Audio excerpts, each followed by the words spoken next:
welcome to step 4 in the how to play two-finger thumb lead style banjo in 7 essential steps crash course for the total beginner.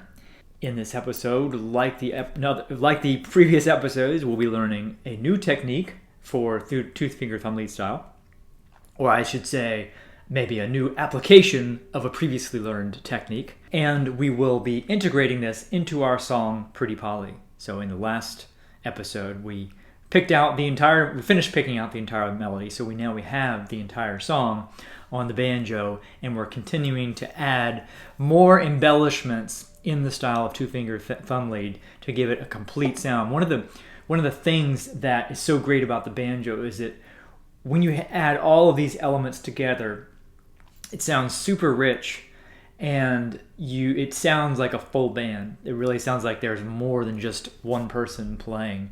You have melody notes, you have harmony notes, you have drones, and you have all these different rhythms that you can play. And it just starts with building from these simple foundations to create this thing that's really complex and intricate and sounds fantastic.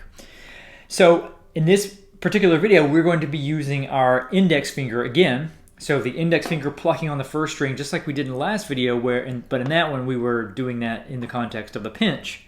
And whereas we were playing a pinch on the upbeats, here what we're going to be doing is playing the open first string with our index finger on the offbeats. So what the heck am I talking about by upbeats and offbeats? I told you I'd get to this at some point, and that point comes now.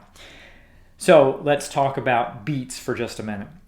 So a lot of music on the banjo, and where the banjo really shines, is it is organized into these repeating patterns of 4. So you can play other kinds of music that have different beat structures, so like waltzes and jigs, which occur in odd-numbered beats. But most of the music that people associate with the banjo is even-beated. I don't know if that's a word. But meaning it has an even number of beats and this recurring pattern of 4. And within this pattern of 4, we can break it down into a downbeat, an upbeat, and in between that down upbeat are 2 offbeats. And there are different ways you can count these beats if you want to. I think the simplest way to represent this music is in a recurring 2-beat structure. And the count is 1 and 2 and 1 and 2 and. So each measure that we're playing, when we see a measure in the tab, is a full 1 and 2 and. So that's 2 full beats. So now let's pull up our first measure of Pretty Polly, and we're going to label our down and up beats. So at this point, our off beats are empty. We're not playing any notes during that space. And in this next series of videos, what we're going to be covering are the kinds of things that we can play on those off beats and the techniques that we use to do so. So again, this is a full measure, and there are 2 beats in the measure. And the beats here are referring to the down beats. So if we were to count this like 1 and 2 and 1 and 2 and, then our numbers, the 1, 2, are corresponding to the down beats, whereas the ands are on the up beats. If we want to then count out the off beats, usually the convention would be to say 1E and 2E and that gets all the beats here. But again, it's a recurring 4-unit structure, as you can see. There's 2 of these patterns of 4 in this single measure. And that 1 and 2 and pulse on a rhythm instrument like a guitar is often counted as boom chuck, boom chuck, boom chuck, boom chuck. So the booms are on the downbeat, the chucks are on the upbeat. But you can also have booma chukka, booma chukka, booma chukka, booma chukka, which is a rhythmic pattern that's oftentimes emphasized in music on the banjo. And you'll notice if we play the beats for banjo backup tracks, you have this booma chukka, booma chukka, booma chukka, booma chukka.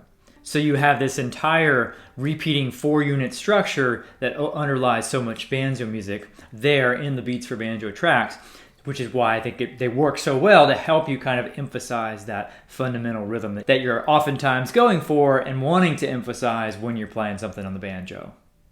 And our options are, we can either play a note on the offbeat with our index finger playing the open first string, again playing a drone on the offbeat, Or we can play a note with our fretting hand on the off beat there as a hammer-on or a pull-off, which we'll be covering in subsequent episodes.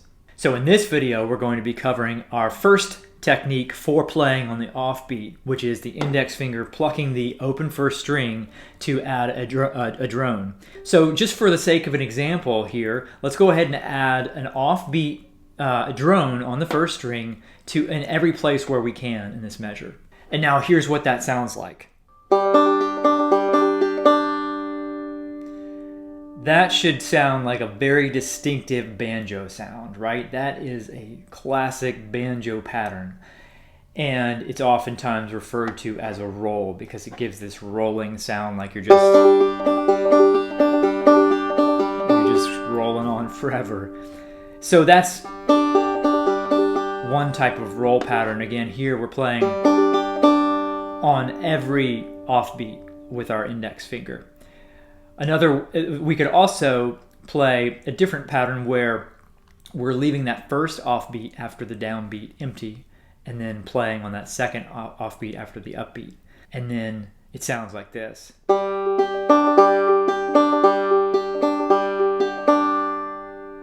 And both of those patterns will come up all the time playing two-finger thumb lead.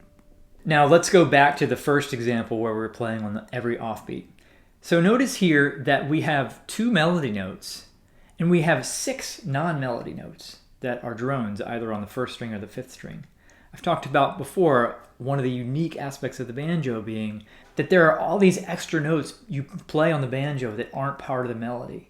And you can see how if you just come at the banjo and you see a fully formed arrangement of music and you don't know what's melody and what's decoration and what all these things are for and how they function, it's really hard to understand what's going on, and it's really hard to understand what sound you're trying to make with the banjo. So this is why it's so important to understand how this is built from the ground up, how all these different elements fit together. And it's particularly challenging with the banjo to try to learn a fully formed arrangement without going through this process because there's so much extra stuff going on. And I would say that is the fundamental reason why so many people struggle with the banjo is because it's often learned in that manner. So the first thing that I would recommend you do is practice those 2 patterns. So one of those being where you're playing on every offbeat. So here I'm playing the open third, open first, 5th string, 1st string.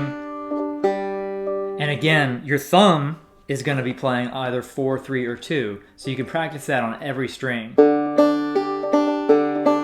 That's me doing it on the 4th string. 2nd string.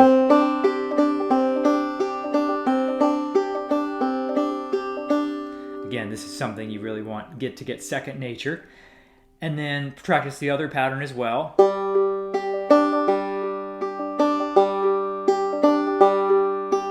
That's me doing it on the open third, open 4th, open 2nd.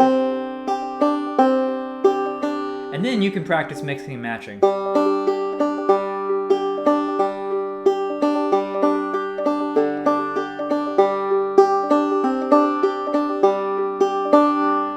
So that's a good thing, just if you're sitting around, pick up the banjo, do that.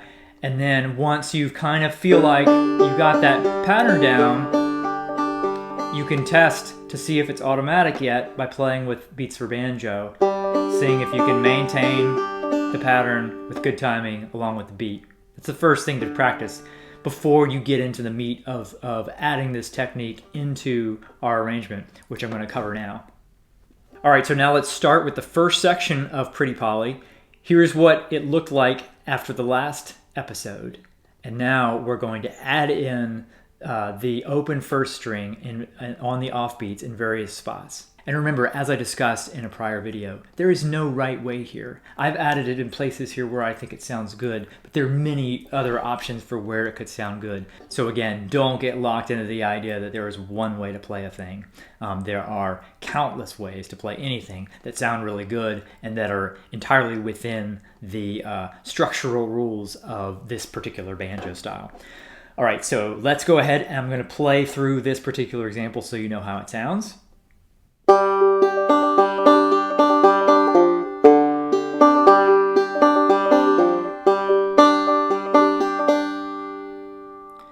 time.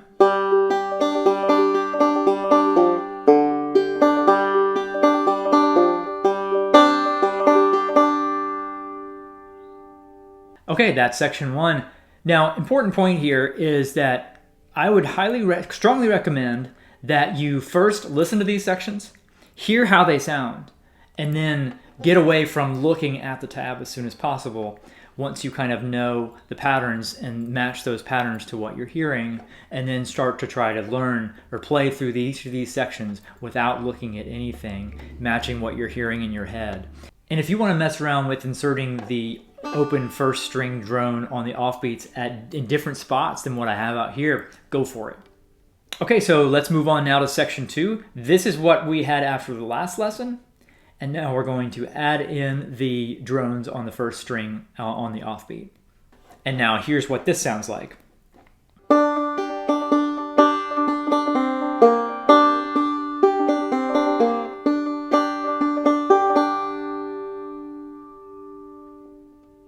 One more time.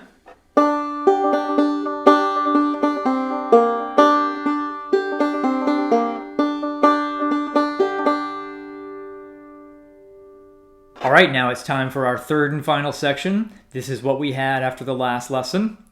And now we'll update it by adding our first string drones. And it sounds like this.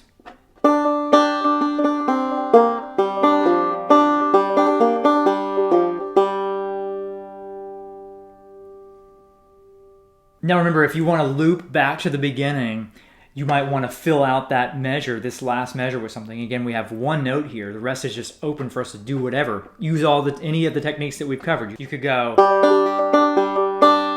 You could go. You could go. Again, lots and lots of possibilities just within this single measure. All right, so now I'm going to demonstrate playing all 3 sections along with the Beats for Banjo backup track, which is your assignment to practice before the next lesson. So again, I'm going to bring up the 70 beats per minute backing track.